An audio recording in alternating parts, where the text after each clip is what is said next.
کرێکاران زەحمەت کێشان خەڵکی شۆڕژگێڕی کوردستان 26 ڕێبەندان ڕۆژی کۆمەڵەیە.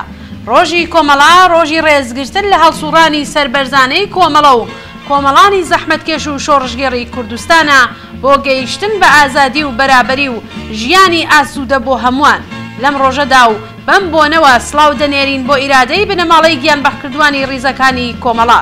سڵاو دەنێرین بۆ پایداری و خۆراگری شکۆداری زیندانیانی شۆڕژگێڕ و کۆمۆنیست لە زیندانەکانی کۆماری ئیسلامی. پیرۆز بێت 26 ڕێبەندان ڕۆژی کۆمەڵە.